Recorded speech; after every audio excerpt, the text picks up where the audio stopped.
Ешқандай бізге қауіп жоқ деп Телевизор сендіріп берді. Ештеңе нәрсе алып шығамадық біз.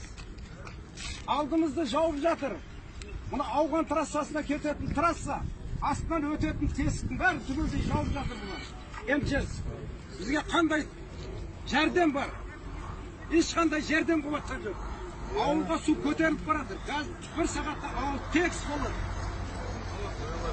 Жәрдем беруіңізді сұраймыз. Бүткіл ел білсін. Міне біздің МЧС-іміз істеп жатыр. Алдын жауып жатыр.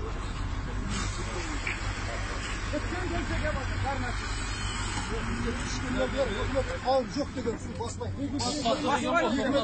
Өзбекстан жапты деген 3 күн болды айтып жатқанда. Сен тұрмағын, міне. Бүгін 3-ші майдың басты. 3 күннен бері қауіп жоқ деп жатыр.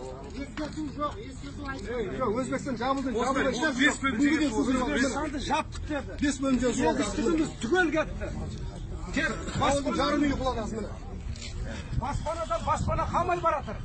Алдымызда ашайын десек аштырмай жатыр. Тесіктер жауып тастап жатыр. Басқа ауылға полясына кетті депті. Өкімет жоқ қой әңгімесін. Шүкеев мырза келіп кеткен ғой, Шүкеев мырза өзі келіп көріп кетті. Одан кейін осылай болды. Жоқ деген міне. Қауіп жоқ деген. Азық тоқтады, жауылды деп еді жоқ. Жауылды тоқтатты деп еді мына. Уже бесік бөліп деген. Ауылдың бәрін басып кетті. Цунами ұқсап келді. 5 бөлімше болды. 5-ші бөлімше қаншама халық судың астында қалды. Балық Президенттен көмек сұраймыз. Жәрдем беріңіз. МЧС-тен пайда жоқ бізге. Үкіметтен жәрдем жоқ. Үкіметтен ешқандай жәрдем жоқ. 3 күн болды ғой, 3 күн.